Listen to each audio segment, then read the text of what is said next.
नमस्कार, हमारा नाम है समरीन और आपने देखना शुरू कर दिया है लाइव सिटीज। देखिए, बीपीएससी टीआरई 2.0 का रिजल्ट आज जारी हो सकता है।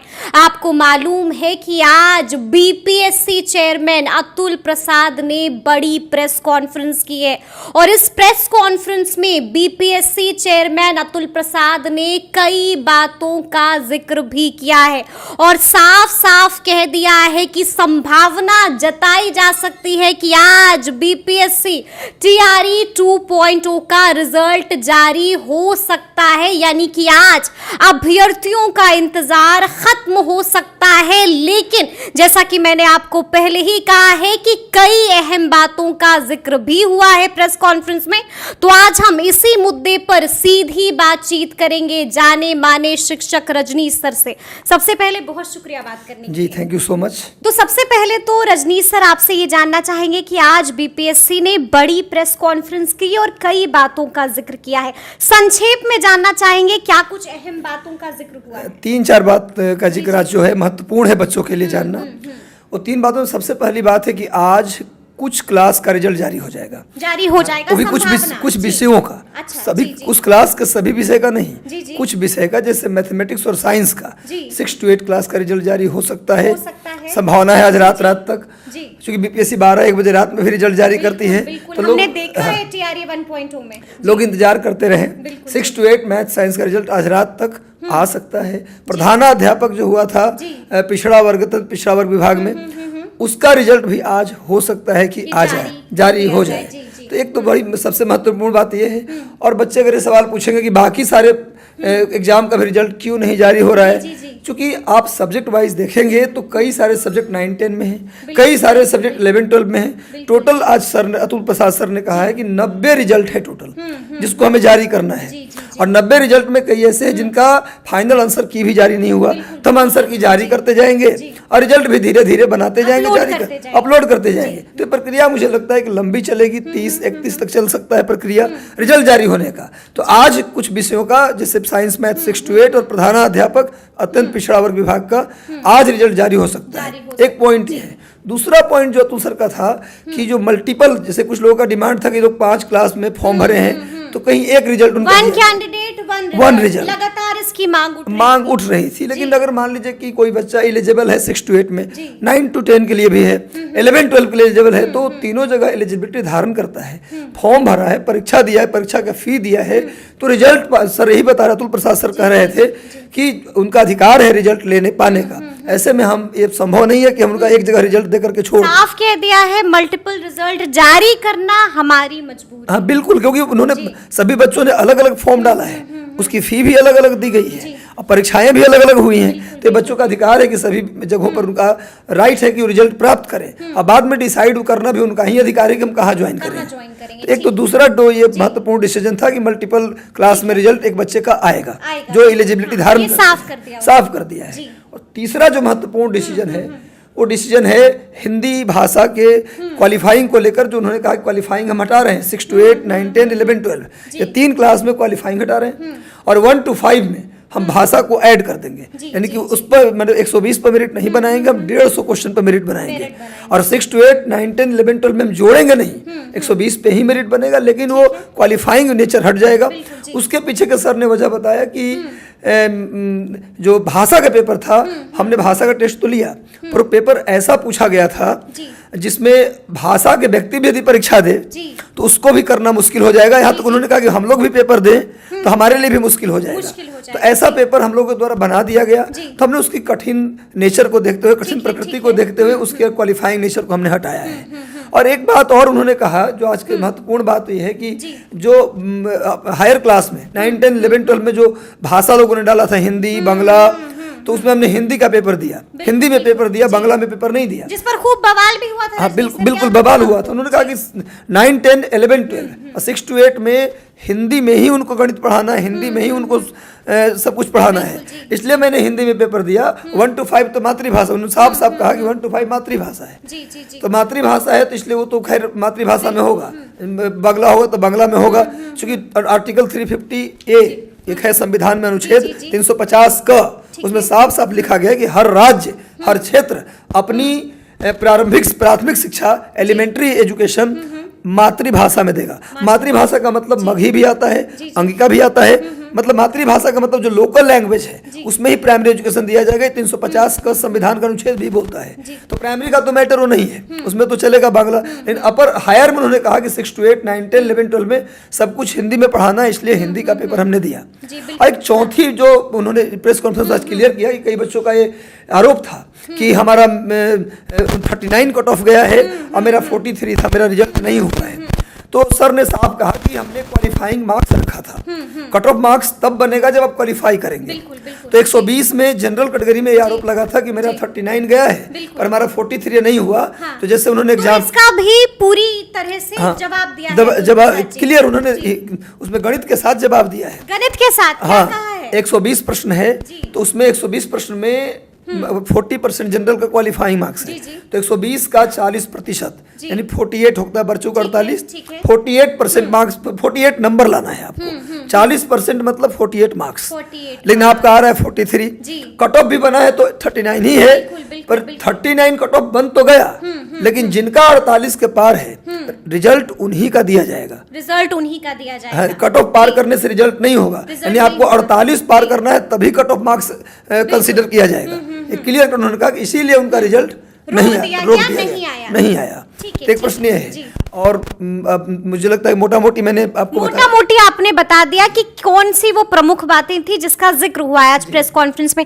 लेकिन अब ये जरूरी हो जाता है कि हम एक एक करके चर्चा करें तमाम बातों का। जो मुख्य बातें थी, पहली बात ये उन्होंने जो साफ कर दिया है कि मल्टीपल रिजल्ट हम देंगे, ये हमारी मजबूरी है। और आपको भी मालूम है कि ट्विटर पर बाज़ाब्ते कैंपेन चलाया गया था कि 1 कैंडिडेट 1 रिजल्ट, नहीं तो हमारे साथ बड़ा नुकसान हो जाएगा। मतलब जो टीआरई 1.0 में हुआ वही टीआरई 2.0 में भी हो जाएगा। अब आपको क्या लगता है? देखिए, नो डाउट यहाँ पर 3 जगहों पे सिलेक्ट होंगे बच्चे, तो कहीं एक जगह ज्वाइन करेंगे तो 2 सीटें खाली होंगी। तो आयोग ने सप्लीमेंट्री रिजल्ट पिछली बार व्यवस्था किया, टीआरई 1 में सप्लीमेंट्री रिजल्ट आया है, तो टीआरई 2 में भी सप्लीमेंट जो सीटें खाली होंगी उसको लेकर सप्लीमेंट्री रिजल्ट आयोग तो देता ही है। लेकिन अब जो परीक्षा बच्चों ने दिया है, ये भी कहा है सप्लीमेंट्री रिजल्ट को लेकर, ये भी कहा है कि हम तभी देंगे सप्लीमेंट्री रिजल्ट जब विभाग की तरफ से हमें दिया जाएगा। हाँ बिल्कुल, मतलब जो सीटें खाली रह जाएंगी और वो सप्लीमेंट्री रिजल्ट मांगना आपका अधिकार नहीं है, ये भी स्पष्ट किया है। हाँ, तो ये होता ही है, सरकार की तरफ से होता है कि जैसे उनकी मर्जी है कि वेटिंग लिस्ट जारी करें कि सप्लीमेंट्री जारी करें, ये विद्यार्थी की तरफ से उनका अधिकार नहीं है। जो सीट खाली वो ये भी कर सकते हैं, नेक्स्ट वैकेंसी में सीटों को ऐड कर सकते हैं। 3 पॉइंट हो सकता है, या तो वेटिंग जारी कर देंगे, नहीं तो फिर सप्लीमेंट्री रिजल्ट देंगे, नहीं तो उन खाली सीटों को अगले वैकेंसी में उन्होंने जोड़ करके, ताकि अगली बार जो परीक्षा देंगे बच्चे उनको मौका मिलेगा। तो ये जो 3 जगह परीक्षा है, एक जगह उनके रिजल्ट देने की मांग हुई है। ये कहीं ना कहीं अगर मान लीजिए रिजल्ट ऐसा होता तो उन बच्चों का जिन्होंने अलग अलग फी दिया है, अलग अलग परीक्षा दी है, उनका क्या होता? अब तो मेरा 3 जगह हो गया, उसके बाद ना हमारे पास चॉइस है कि हम कहाँ जाएं। हो सकता है 6 to 8 में हमको जाने का मन करे, हमको 11, 12 ज्वाइन करने का मन न करे। लेकिन उन कैंडिडेट्स का क्या जिन्होंने बड़ा इल्जाम लगाया और साफ कहा है कि हमारी हकमारी हो जाएगी? नहीं तो ठीक, हकमारी नहीं हो रहा। एक्चुअली सबसे ज्यादा हक उनका है जिन्होंने परीक्षा दिया है, जिन्होंने फॉर्म भरा है, सबसे ज्यादा हक उनका है। जो अलग अलग परीक्षा दिया, अलग फी दिया फॉर्म भरने का, परीक्षा अलग अलग दिया, तो उनका हक ज्यादा है। ऐसा नहीं कि मतलब अगर उनका छीना जाता है तो ये बड़ा इनजस्टिस होगा मेरे ख्याल से। लेकिन मुझे लगता है कि ऐसी व्यवस्था कब होगी जब हो सकता था, एक काम हो सकता था यहाँ पर कि रिजल्ट से पहले ये बता दिया जाता कि भाई आप चॉइस भरिए, और चॉइस भर के फिर रिजल्ट लाने की बात होती तो थोड़ा सा एक ये हो सकता था उन बच्चों के साथ भी कि रिजल्ट दिया गया, भाई 3 जगह आपका है, इनका नाम जारी, इन बच्चों का यहाँ रिजल्ट है। अब उनको चॉइस मांग लेता कि आप कहाँ जाएंगे। अब से 8 सीट खाली हुआ फिर बनाया जाता रिजल्ट। अगर ऐसा होता तो थोड़ा सा न्याय की बात होती, लेकिन मुझे लगता है कि जो 90 रिजल्ट है ना, ये हो जाता फिर 200-300 रिजल्ट। अब पता चला कि पूरी जनवरी पूरी फरवरी रिजल्ट ही आ रहा है, तो ये कहीं ना कहीं एक लंबा प्रोसेस हो जाता है। और फिर तुरंत अप्रैल में फॉर्म मई में आना है, अगस्त में एग्जाम होना है। तो इसलिए मुझे लगता है कि आयोग ने सही ही किया है जो किया है। मतलब आपको लग रहा है कि आयोग ने जो किया है बिल्कुल हाँ बिल्कुल विद्यार्थियों के राइट के अकॉर्डिंग किया है। आयोग कैसे छीन लेगा कि इसमें ये राइट कि भाई आप फॉर्म भरे हैं, आपका रिजल्ट हम नहीं दे।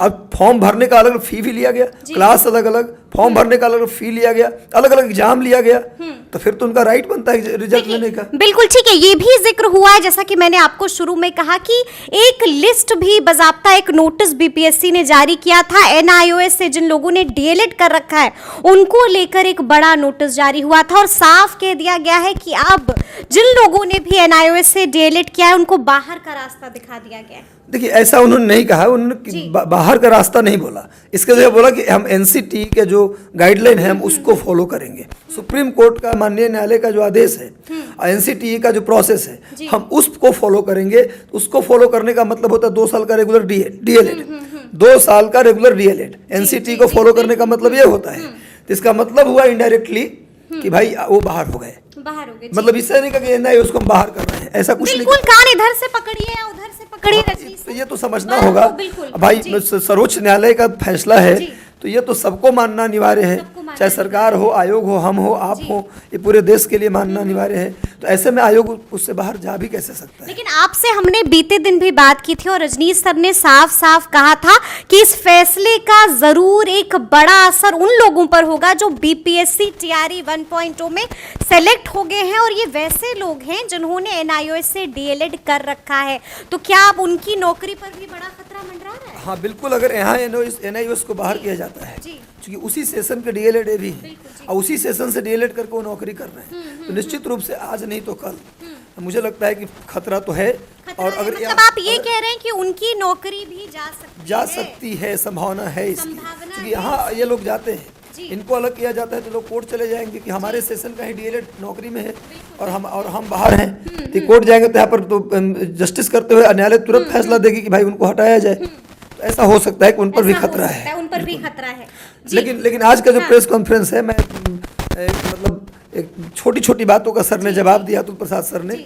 बहुत कम ऐसा होता है कि आयोग, कोई भी अन्य आयोग भी ऐसा करना चाहता है, लेकिन सर को थैंक यू कहना चाहते हैं हम कि छोटी छोटी बात जो कट ऑफ वाली मैटर है, सबसे धन्यवाद तो इस बात को लेकर करेंगे कि कट ऑफ पार है, रिजल्ट नहीं आया, ये जो लोग आरोप लगा रहे हैं लगातार मतलब कि आयोग के ऑफिस के बाहर लगातार धरना, तो ये गलत है, गलत है। जब क्वालिफाइंग मार्क्स 40% दे दिया है तो आप उसको पार करेंगे तभी तो आपका रिजल्ट होगी।